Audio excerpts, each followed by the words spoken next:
Bueno, nos encontramos aquí con el politólogo Juan Pablo Benítez Galván. ¿Cómo te encuentras, Juan Pablo? Muy bien, Diego, muy bien, gracias. Qué bueno. Bueno, nos encontramos aquí para hacerle unas pequeñas preguntas acerca del tema de la inclusión social enfocada básicamente en las personas con discapacidad.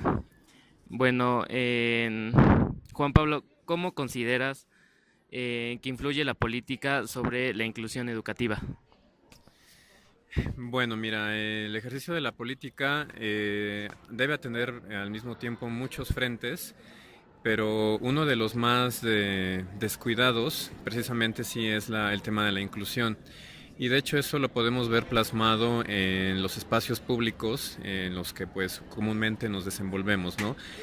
Si te das cuenta, o no sé si te has dado cuenta, ha sido una tendencia de empezar a adaptar espacios para precisamente que las personas con discapacidad puedan interactuar de forma natural, de acuerdo a sus capacidades pues humanas y no tanto a la aparente limitación que tiene la discapacidad que tengan, ¿no?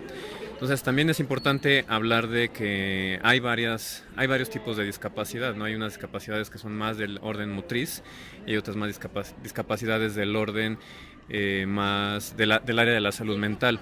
Entonces, bueno, pues en el tema del área de la salud mental está un poquito más, todavía un poquito más olvidado este tema, o tiene una deuda la administración pública con este tema.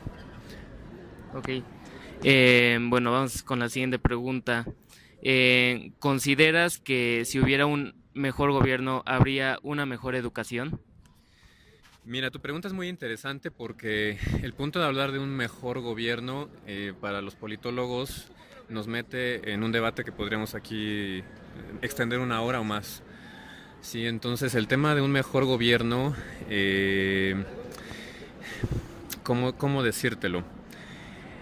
Mira, en una democracia como la que vivimos, el hablar de un mejor gobierno tiene que ver con la conciliación de las partes, o sea, la conciliación de las fuerzas políticas, y lamentablemente eso no es algo que podamos ver que ocurre en nuestro país.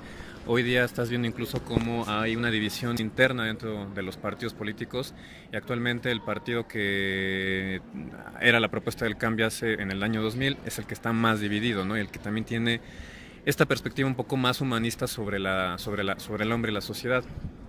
Entonces, hablar de un mejor gobierno implica es que, en teoría, o lo que debe ser, el deber ser es que debieran poner en el centro de la agenda este tema. Y ese es el problema, ese es el vacío, la carencia que hay en los institutos políticos, ¿no?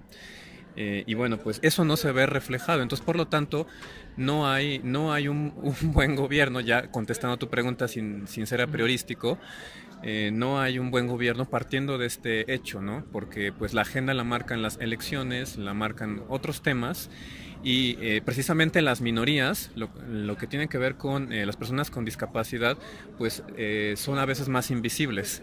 De hecho, por ahí hay un libro o un artículo, no me acuerdo cómo se llama, que se llama El día en que me volví invisible, que es creo que de un adolescente o de también una persona de la tercera edad, que si es invisible para su propia familia e incluso para su propio contexto más inmediato social, imagínate cómo lo es para el aparato político, ¿no? En el que la agenda la marca otra cosa. Entonces sí debe haber un gobierno que haga conciencia de esto, pero la verdad es que los que le tenemos que hacer conciencia de esto somos los ciudadanos. Y a veces los ciudadanos, pues la verdad, a veces estamos un poco dormidos en nuestros laureles, ¿no? O no, tampoco puedo decir eso, porque también los ciudadanos, pues se la pasan peleando todo el día a día, pues por la subsistencia. Entonces, a veces el tema político pasa como a un tema secundario, ¿no? Ok. Entonces se podría decir que si en la agenda de los políticos eh, se le tomara un poquito más de importancia, se podría decir que habría mejor gobierno y además una mejor inclusión educativa. Definitivamente, y mira, los políticos, sobre todo aquí en la cultura política que tenemos en Latinoamérica y concretamente en México, es una política que, aunque no es la intención, pero es una política de simulación. O sea, es una política en la que yo digo algo en el discurso, pero lo voy dejando, lo voy rezagando, ¿no? Y como falta esta cultura participativa de la sociedad, y hablando de la sociedad no quiero hablar de una masa, pero por lo menos quisiera yo hablar de las instituciones más fuertes, ¿no? Que son pues las cámaras que representan a la iniciativa privada y las instituciones educativas que son la universidad, son las que deben ejercer esa presión para que eso se meta en la agenda de los gobiernos, ¿no? Entonces, deben hacerlo y sobre todo el sector académico debe pugnar, debe hacer que estas cosas no queden en letra muerta. Ok. No sé si respondí tu pregunta. Sí, sí, sí, ¿Sí? sí. Bueno, la siguiente pregunta es, ¿cree que el gobierno le da bueno, se podría decir que fue parte de de la anterior pregunta, que le da la debida importancia a las personas discapacitadas? Mira, las personas que conforman el gobierno son seres humanos que yo creo que tampoco son insensibles, porque me ha tocado conocer algunos de cerca que son sensibles a esta realidad, ¿sí? Entonces, yo creo que, o sea, en la intención sí se la dan, Ujú. sí, en la intención sí se la dan, pero en la práctica faltan los elementos operativos dentro de la administración pública, de manera que la ley pase al hecho, ¿no? Que la ley pase a Ujú. la garantía, ¿no? Mediante el sistema de la administración pública y sistemas operativos, la gestión política, que concluya en programas concretos a través de instituciones concretas. Entonces, sí hay algunas cosas que están ya absorbidas por la Administración Pública de México y que terminan a través, o que más bien que se canalizan a través del sistema estatal DIF, perdón, el sistema DIF nacional y a través de los estatales y municipales, pero no hay la capacidad instalada para atender a esta población que paradójicamente, aunque es una minoría, no hay la capacidad instalada para Se atenderlos. podría decir que es una de del sector de la población más difícil de atender. Definitivamente, sí es uno de los sectores más difíciles de atender, sobre todo porque como representan una minoría, nuevamente como te decía hace unos minutos, de repente se vuelven invisibles y la agenda política y electoral marca la pauta de los gobiernos, ¿no? Y otros temas que son políticamente más vendibles en la opinión pública, ¿no? Eh, entonces, Y entonces también se podría decir que hay o existen políticos que son sensibles ante esto, pero lamentablemente debido a su partido no reciben el debido apoyo que se debería de recibir, ¿no? así es, mira, sí hay políticos sensibles, no digo que no, Eh, pero mira, el régimen, el concepto este de régimen es como una instauración de unas formas de ser y de actuar en nuestro país. El régimen instaurado del priismo del siglo anterior a este, más ahorita el cambio que estamos viviendo, un cambio de época difícil en el que el hombre está en crisis, es un hombre posmoderno de pensamiento líquido, hace difícil que precisamente estas intenciones se puedan materializar y concretar en políticas y programas sociales concretos. Entonces, sí hay una buena intención, sí hay políticos sensibles, pero este régimen a veces contrarresta la Ujú. intención y contrarresta también la agenda, ¿no? Entonces, los esfuerzos que se puedan hacer a veces son muy mínimos, pero no satisfacen a la población completa y además hace falta algo muy importante, generar una cultura precisamente de inclusión y una cultura que sea, por ejemplo, algo común a todos los que vamos aquí, Ujú. entender que el tema de la discapacidad es un tema que nos compete a todos, aunque sea una minoría. Ok. Bueno, otra de las preguntas es, ¿sería una buena opción si un político quiere ser presidente o gobernador que en su propuesta incluya los beneficios? Porque hablando seriamente, a veces en las campañas no solo mencionan a al sector popular o, o a la gente en general, pero en realidad no se hace mención específica sobre los discapacitados. Entonces sería una buena idea que en sus propuestas los incluyeran. Claro, o sea, más que una buena propuesta, es un deber, ¿no? Es un deber y debe ir por delante, porque si lo vemos éticamente, en una sociedad en la que a través del gobierno se busca el bien común, se deben hacer reales el valor de la solidaridad, la subsidiariedad y la justicia, ¿no? Entonces, el tema de la subsidiariedad tiene que ver con esto y es algo que también está olvidado. Entonces, no más que una buena propuesta, es un deber. Y este deber tiene que estar basado en estudios concretos, ¿no? En mediciones concretas de las poblaciones que son poblaciones objetivos para estos programas, ¿no? Entonces, se debe tener en primera este dato objetivo y frío, ¿no? O sea, para partir de la realidad y entonces proyectar mediante algún, pues voy a redondar, un proyecto que forme parte de una propuesta de gobierno en las elecciones, ¿no? O en las campañas, y entonces que se pueda naturalmente transmitir mediante el discurso a la sociedad y decir, yo llevo este tema, yo lo voy a cumplir. Ahora, el problema es que nuevamente llegando es que el tema del presupuesto, el presupuesto es, pues se va más presupuesto para acá. Siempre estamos como país resolviendo lo más urgente y no lo importante, ¿no? Entonces vivimos resolviendo la crisis, pero pues debiera haber tanto una propuesta de valor, ¿no? Por un parte de algún candidato, y también la conciencia de las fuerzas políticas que en medio de este régimen, que el que marca la prisa es las elecciones y otros temas, ¿no? Ok. Bueno, ¿por qué crees que las escuelas públicas no cuentan con la debida infraestructura para los discapacitados?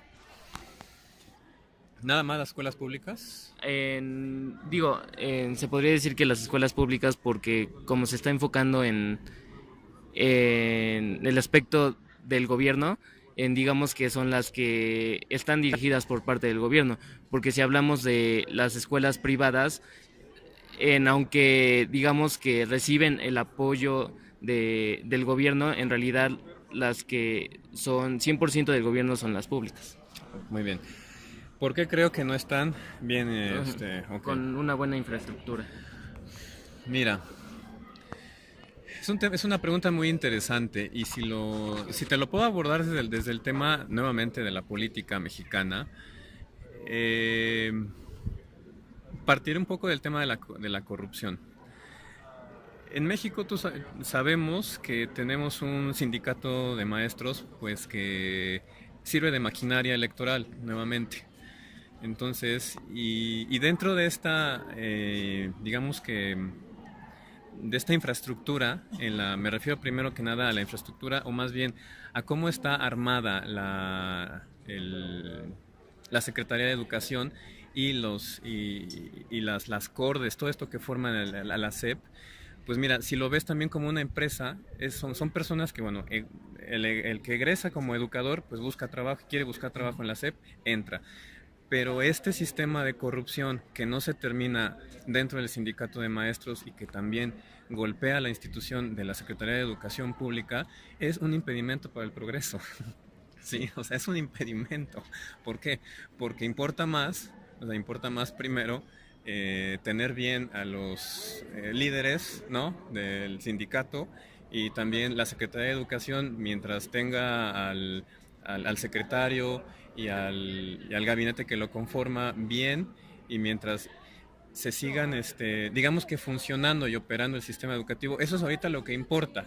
Sí, porque el país tiene otras presiones externas, tiene que cumplir con los indicadores necesarios para decir que México está educando bien a sus estudiantes, y entonces todo el tiempo están con la agenda también de que tienen que sacar bien el tema de las matemáticas o de otros temas que en este momento sí no te conozco, pero entonces, bueno, si volvemos al punto de que la agenda está metida en la apuración y en esta también mezclada con esta corrupción, este régimen que se resiste a los cambios, entonces pues por eso es que hay menos energías focalizadas y menos presupuesto para dirigirlo a dotar bien de infraestructura a estas escuelas. Ahora, también lo tengo que decir, lamentablemente pues en las escuelas públicas de nuestro país pues están asociadas a un nivel socioeconómico inferior al de la población, ¿no? Entonces, ¿quién va ahí? Pues la persona que no tiene recursos, la familia que no tiene para enviar a un estudiante a una escuela, a una institución privada, los manda para allá.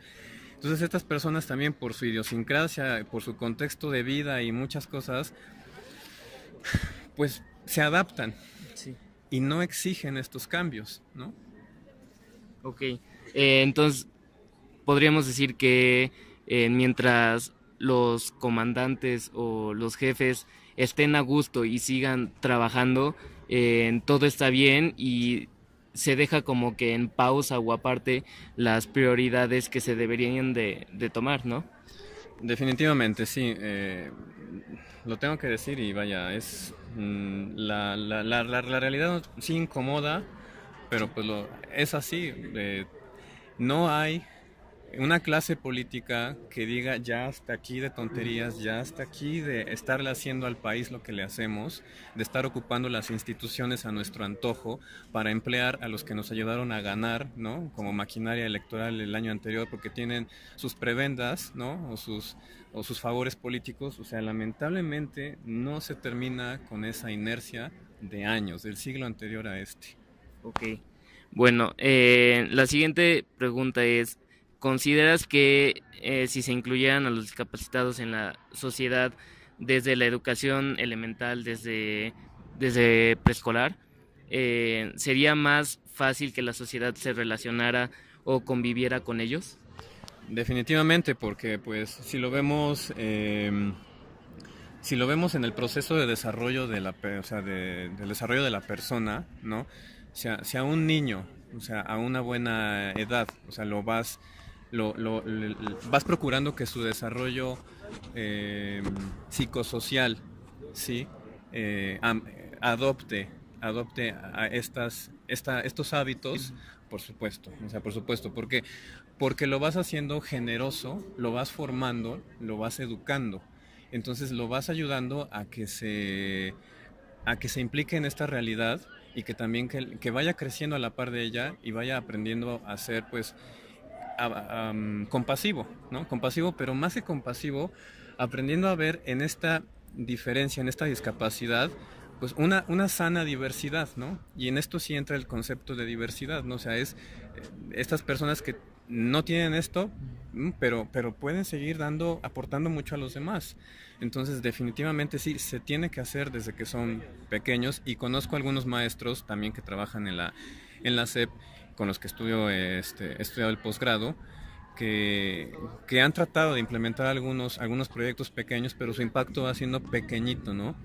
Y es esta cuestión de que lo hace un maestro, pero no lo hace desde arriba la dirección, ¿no? O el sistema. Entonces, pero sí, a un niño se le tiene que ayudar. No, digamos que no reciben el debido apoyo que deberían.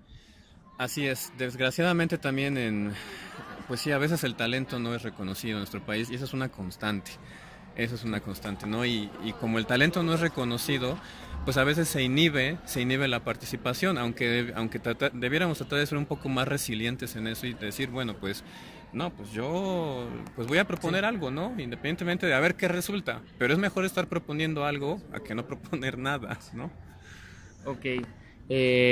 Bueno, y existen leyes que amparen a los discapacitados y si es así, ¿por qué no se cumplen? Bueno, mira, sí hay leyes y precisamente aquí tengo este apoyo. Mira, en México tenemos la Ley General para Inclusión de las Personas con Discapacidad, promulgada en el Diario Oficial de la Federación en el año 2011, ¿sí?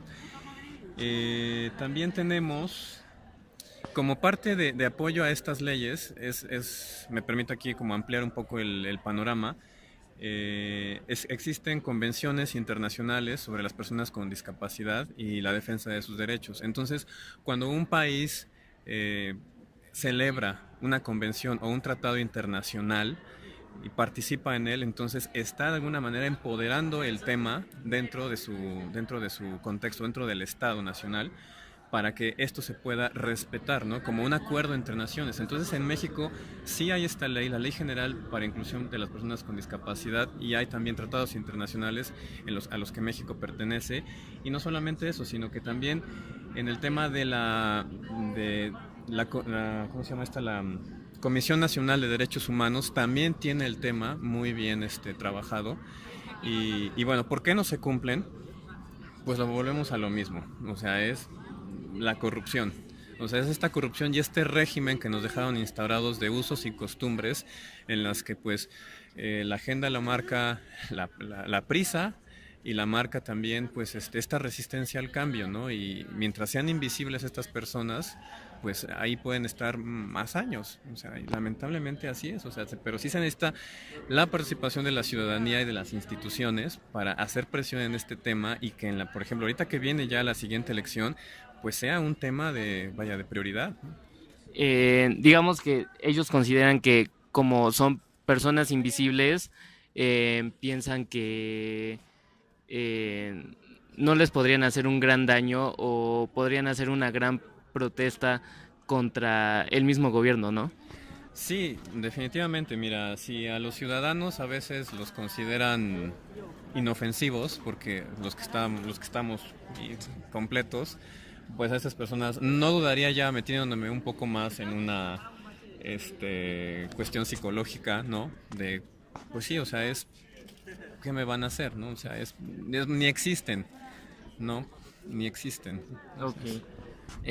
Bueno, ¿consideras que dependiendo de la discapacidad de la persona es la inclusión que se le da? A ver, otra vez. ¿Consideras que dependiendo del tipo de discapacidad que la persona con discapacidad posee, si hablamos de que hay pocas personas que las incluyen, pero dependiendo de su discapacidad depende también la inclusión que le den? Claro, sí, mira. Sí, claro, o sea, por ejemplo, a una persona que tiene una discapacidad motriz, no se le puede dar el mismo trato de una persona que tiene una discapacidad del orden mental, ¿no? Entonces sí tiene que haber por lo menos algunos criterios mínimos que ayuden a universalizar las discapacidades, ¿no? O sea, cómo atender un universo de discapacidades, por ejemplo, del área de la salud mental o la discapacidad motriz. Entonces debe haber algunos criterios mínimos, ¿no? Y hay un tema que se maneja mucho, que es gestión de la diversidad. Y bueno, la gestión de la diversidad es más cara, sí, claro que sí es más cara, pero lo que se ha dicho como un aprendizaje de otros países, como europeos, es que gastar en la gestión de la diversidad conviene más que no atenderla. Sí, conviene más que no atenderla, porque se garantizan los derechos humanos y sociales. Entonces, sí se debe atender cada discapacidad de acuerdo, o sea, se debe satisfacer de acuerdo a su necesidad, de acuerdo a lo que demanda.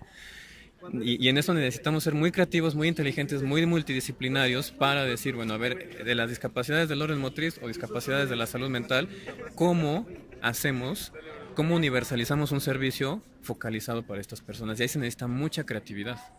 Ok. Bueno, pasando a la siguiente pregunta.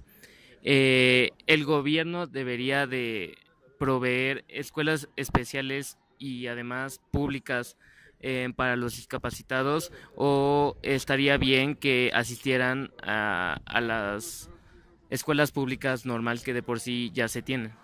Mira, ese es un tema de debate todavía. Es un tema de debate, y así como está la postura de quienes optan por un espacio especial para ellos, hay quienes no optan por eso. Y yo soy también un poco más de la idea de que se debe, o de que se necesita tratar de incluir en los espacios de personas pues que tenemos todas nuestras capacidades funcionando, ¿no? ¿Por qué? Porque si lo aíslas, entonces no lo ayudas a relacionarse con el entorno y la realidad del entorno. Entonces o sea, sí lo ayudas por una parte, por el otro lado lo discapacitas otra vez, ¿no? Entonces, o si va a haber un centro para ellos, ¿cómo ayudas a socializar? ¿Cómo los ayudas a socializar en el entorno completo, ¿no? Porque no viven en un planeta chiquito aparte. Entonces, yo soy de la idea de que dentro de este debate que se sostiene, que se debe hacer como parte de las instituciones a las que todos asistimos y fomentar una cultura del respeto, de la inclusión y de los derechos humanos para ellos. Más que nada yo creo que sería que hubiera de las dos partes, tanto en escuelas para ellos y también que se incluyera, pero más que nada yo creo que se dejara a elección de la misma persona con discapacidad, ¿no? Porque pienso que hay personas que no se sienten seguras de sí mismas conviviendo con la sociedad y hay personas que quieren pero no pueden, ¿no? Sí, la verdad creo que tienes toda la razón en ese punto. Sí, creo que sí también podría ser un criterio de elección personal y familiar, por supuesto. Sí, porque en este debate creo que eso que tú me estás diciendo marca quizá también un criterio de prudencia y también de libertad, de decir, bueno, ¿a dónde me siento mejor? ¿A dónde me desenvuelvo mejor? ¿No? Pero sí tomando en cuenta que no existe un mundo aparte de aquí y un mundo aparte de allá, ¿no? Eso es lo que yo pienso, pero creo que también de acuerdo al país en el que vivimos y en la sociedad que vivimos, en la que pues tenemos libertad de elección, pues creo que puede ser también una opción para resolverlo, ¿no? Ok. Eh, ¿Cuál es la postura de la politología en, en México ante la inclusión educativa? Mira, la verdad es que en el tema de la ciencia política, los politólogos vemos todo el sistema social desde, ¿cómo decirlo? Desde una unidad gigantesca y en la que primero que nada vemos a los actores más grandes, que son las instituciones. Entonces, por eso es que eh, a veces se puede perder de vista un poco más el tema de la especificidad personal de los discapacitados. Entonces, como tal, la ciencia política no se enfoca tanto, o no, o por lo menos hasta donde yo tengo informado, porque lo tengo que, así, que decir así, eh, no se mete a ese tema, no se mete. Se podría meter cuando un politólogo es especialista en políticas públicas y entonces ya se mete a otros temas que son más del área del tema de la discapacidad y cómo gestionarla. Entonces un politólogo puede, puede entrar en ese tema si se especializa en políticas públicas y desarrollo de programas sociales. Pero por lo general, un politólogo más como digamos estándar se dedica más al análisis político, a lo que te dije hace rato, que la corrupción aquí, que las instituciones con esta decadencia, en fin, yo creo desde mi perspectiva personal que el politólogo necesita, bueno, no necesita, porque sería como meterlos a todos en la misma bandeja, ¿no? Pero creo que muchos politólogos podrían hacer mucho en ese tema, desde la formación que tenemos, tanto política como social, y sus instituciones, y esta necesidad que es, vaya, real, creo que sí lo pueden hacer, sí, sí lo saben hacer desde un tema de políticas públicas. Ok. Bueno, y para finalizar la entrevista, ¿consideras que todos deberían tener acceso a la educación mientras lo provea el gobierno? A ver, ¿me la puedes repetir? ¿Consideras que todos, o sea, en general, la sociedad debería tener acceso a la educación mientras lo dé el gobierno a la educación? Porque hay demasiados casos que lamentablemente a lo mejor si no eres amigo del director o digo, o sea, se da casos, no lo aceptan en la misma escuela pública. Entonces, ¿crees que deberían de tener acceso o cómo se podría solucionar ese tipo de problemas? O sea, que la población universal pueda satisfacer ese derecho o esa necesidad si el gobierno la está proviendo. Sí, tanto adultos como niños, ¿no? Digo, en personas de toda la edad. Claro, claro, mira, para empezar el tema de la educación universal, universalizar el tema de la educación viene de un derecho social, ¿no? En el que ya como generaciones venimos peleándonos diciendo qué debe proveer el Estado a través del gobierno, que sí, que no.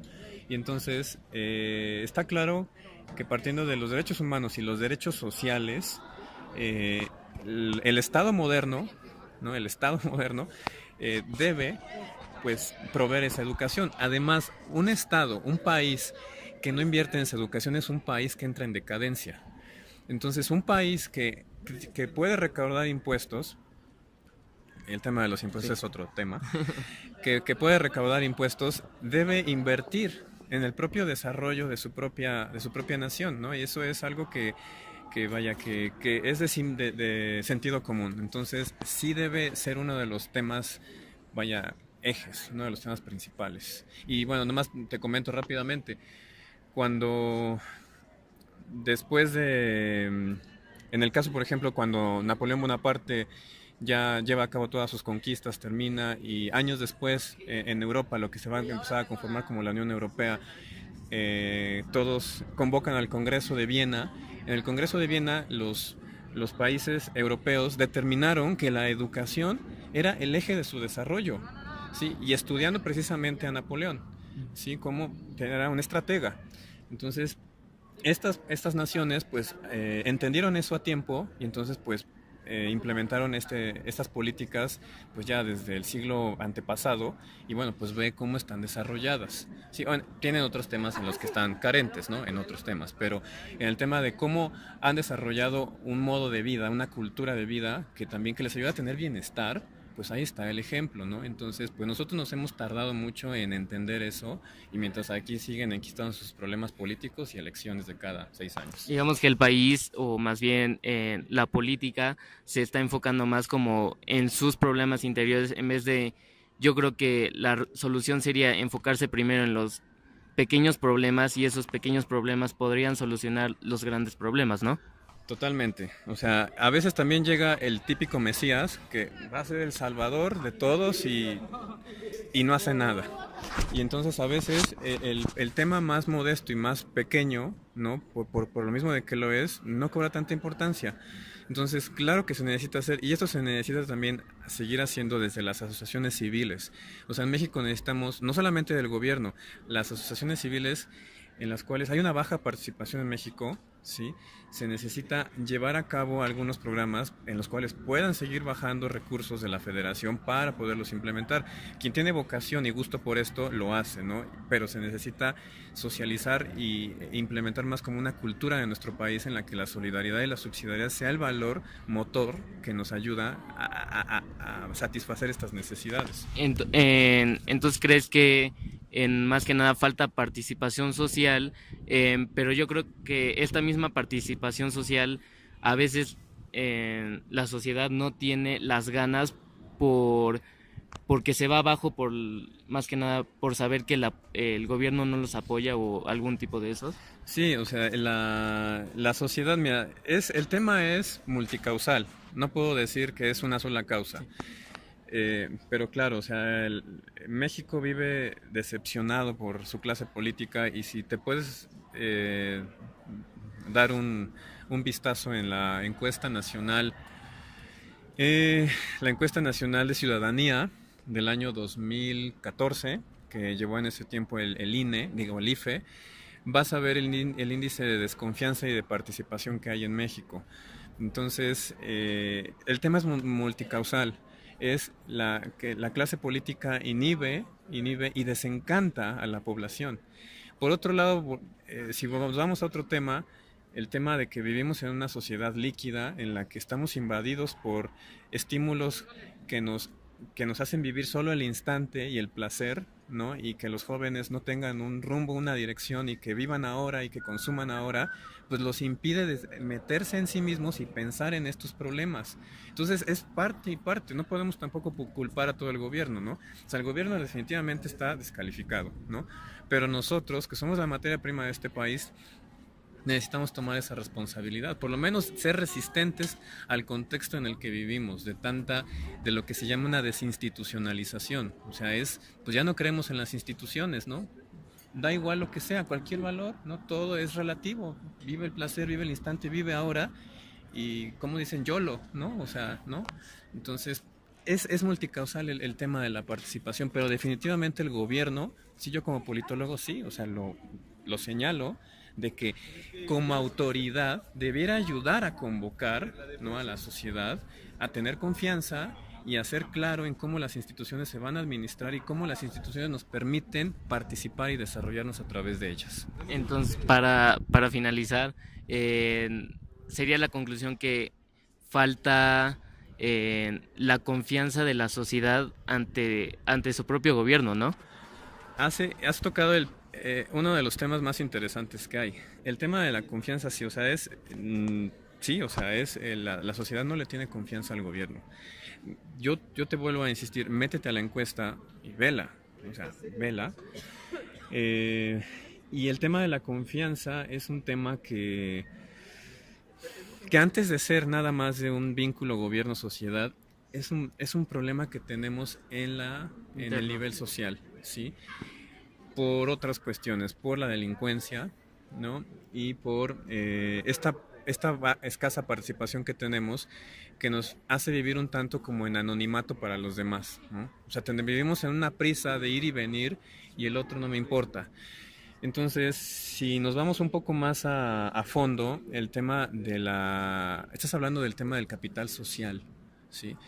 En México nos surge desarrollar un capital social, o sea, es decir, este capital social tiene tres componentes: la confianza, la reciprocidad y la cooperación, naturales y por iniciativa de las propias personas, ¿no? Entonces, mientras no desarrollemos esas tres habilidades que se fundan en la familia, ¿no? Por eso a la familia hay que cuidarla, vamos a seguir siendo una sociedad líquida, diluida, incapaz de podernos, ¿no?, concentrar para cumplir con estos objetivos. Bueno, pues te agradecemos mucho en tu tiempo, Juan Pablo, y, y de hecho veníamos con pocas preguntas, pero mientras se desarrollaba el tema salieron más preguntas que, bueno, ya te hice, pero más que nada te agradecemos mucho por tu tiempo y por la enseñanza, ¿no? Por el aprendizaje que se tuvo. Pues yo agradezco la confianza y para servirte en lo que yo más pueda seguirles ayudando, con muchísimo gusto. Bueno, muchas gracias, Juan Pablo. Gracias.